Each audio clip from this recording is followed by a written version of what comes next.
Okay everyone, so today is another episode of Ask Mish, and I have here a piece of paper with all of your questions that we randomly selected. I haven't read any of these questions, so I'm excited to answer them. What's your big goal for 2015?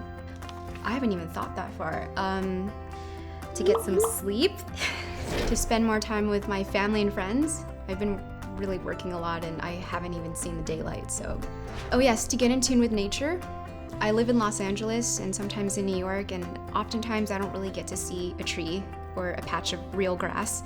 So it'd be nice for me to see nature and be around rocks and water and animals, hopefully. To simplify. I want to start simplifying my life and making everything just more easygoing and clutter-free.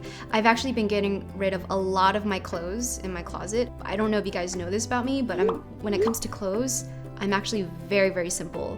I will wear the same outfit every day if people didn't care and made any judgment on me. But because I'm online and every once in a while I like to take a picture or a selfie, or sometimes I go to events, wearing an outfit more than once, some other people frown upon that, which I don't understand why. If this is my favorite jacket, I should be allowed to wear it whenever I want. So 2015 is also a year for me to be more conscious of what I'm doing, wearing, eating, buying, hanging out with, people I want to hang out with, who can raise my consciousness a little higher and bring my positivity up. How do you come up with so many cool different ideas for your videos? Well, honestly, a lot of them are inspired by you guys. This is why I'm always answering your questions and reading them, and that's why it's important for me to have this two-way dialogue with you. So I'm always asking, what would you guys like to see next? And I get tons of comments pouring in. So you guys actually make my life easier because I know exactly what I want to shoot and what videos to touch base on. But also, a lot of my ideas come from my own personal life. These are tips and advice and inspiration that I'm always surrounded by every day, and I always want to share and teach and also hopefully inspire.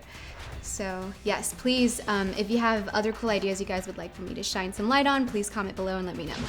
What makes you happy? That's a really, really, really simple question with a very simple answer. What makes me happy? Seeing my family and friends happy. That's it. If they're happy, I'm happy. I'm very simple. You know, if everyone around me is happy, then I'm happy. Why would I want more than that? If you had to describe your life as a movie, what would the title be? I think the title would be The Dreamer. It sounds like a drug. What's the last concert you went to? And who's your favorite artist right now? The last concert I went to, the concert was Joey Badass's concert. So I don't know if you guys know about Joey Badass. He is the dopest rapper right now. He's happening in Brooklyn. He is honestly one of my favorite rappers in the scene just because the stuff that he raps about, the music, the lyrics, he doesn't rap about money. He doesn't rap about, you know, having like all these cars or being successful. I mean, what he really focuses on is his spirituality and his growth, his journey on this spiritual path. He's someone that I'm really loving. However, my favorite artist at the moment right now is Doja Cat. So Doja Cat, I mean, speaking about dope, like this girl is on another level. She has this very sensual voice, but there's so much sass and so much attitude, and she's another person that doesn't really sing or rap about money or fame or ego. I mean, she is very in tune with the spiritual world. And I guess you guys are seeing a common thread here. Like, I'd much rather listen to someone who is really singing or creating art around things that really matter or that are important to me. What's your spirit animal and why? That is a good question. If I were to choose a spirit animal, it would be a dolphin. I find dolphins fascinating. When you learn more about them, you know that these creatures are stunningly intelligent. They communicate just like us. They have their own language. They communicate with their other fellow dolphins, and they have names for each other. Sometimes when they're bored, they play catch the seaweed or pass the seaweed. And if I could kind of like level up that, it would be a dolphin with a unicorn horn. That would be pretty epic. You're like, nee! Okay, we have this amazing collage that Angel, and I can't say her screen name, it's snap, it's Angel _. She asked, what do you think of my edit for you? I love you, and emoji hearts. I love you too, Angel. Wow, this is actually really nice legitimate looking collage. You did a really good job. You should get into graphic designing. And if you do, call me. I'll hook you up with a job. Okay, one thing that I've not done that I wish I could do is to explore the world's largest cave ever. It's in Vietnam. Woo! Props to my hometown, Vietnam, or home country, motherland. So Vietnam apparently has the largest cave ever, and it was recently discovered, I think, a year or two ago. And they haven't discovered the entire thing yet. And they still haven't even excavated the whole cave. And what they found so far and what they've been able to map out, it's as large as the city of Manhattan. It's insane.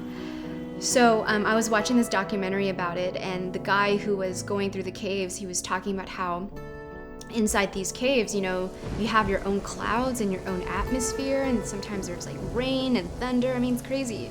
And they stumbled upon this jungle inside the cave. Like, we're talking about deep down inside the cave. And he was floored by what he saw, because the jungle doesn't look like the jungle that you would see in the Amazons or on land that we know of today. Everything was really, really thin. Like, all of the branches were super thin, and it looked as if they were trying to reach for the bare light that was just seeping through the rocks. I mean, it was stunning and beautiful. And they were even talking about this one night they were all camping out inside there. It was like a 3 or 4 day excursion, and they heard this giant creature with wings flapping above them, and they didn't know what it was because it was dark and they were too scared to turn on their lights. So I still feel like there's so many more things we can explore, and that's really what I want to do more of, hopefully in 2015, is to explore the undiscovered parts of the world and share it with you guys. If you can live in any animated world, what would it be? What's your character's name, and describe your character? Oh my gosh, there's so many. I would probably be Marceline from Adventure Time, just because she's at least 1,000 years old, and the Adventure Time world, the land of Ooh, is amazing. Why I like her so much is because I find myself relating to her much more than all the other characters, because, you know, she had daddy issues, and, you know, she's an artist, she loves singing. I do know that I relate a lot to her, and I don't know, I just love the show too, Adventure Time. I love the people who create it. And the last question is, what's the last book or movie that made you cry? I don't even remember the last book that made me cry, because actually I've been reading a lot of archaeology books. They're not the type that would make you cry. So I don't remember the last book or the movie that made me cry, but I can tell you this, you know, sometimes I read the news and I see what's really happening around the world, what's really, really happening around the world, and that makes me cry. More than half of the world's population is suffering, and, you know, we should be very grateful and blessed that we have this opportunity to even have the internet, for you to even be able to see me, and for me to even be able to shoot this, to talk to you. We're all privileged, and we're all so lucky. And so sometimes, you know, we complain about things that are very, very problematic to us. But first world problems, you know, some people don't even have food or clean water, they can't even get a free education. So these are the issues that make me cry. And I hope one day, you know, together we can all do something to really make a difference. And that's really something I would love to work towards in 2015. And if you guys can help me out in that in any way, if you have any ideas, or if there's any cause that you would like for me to look into, you know, I would love to help out, and I would love to come up with some ideas with you guys so that we can really save the world together. So those are all the questions. They were really sweet, meaningful, fun. I had a great time, guys. Thank you so much for watching this episode of Ask Mish. I love you guys so much. Happy New Year's, of course, and I will see you in my next video. Mwah. Bye.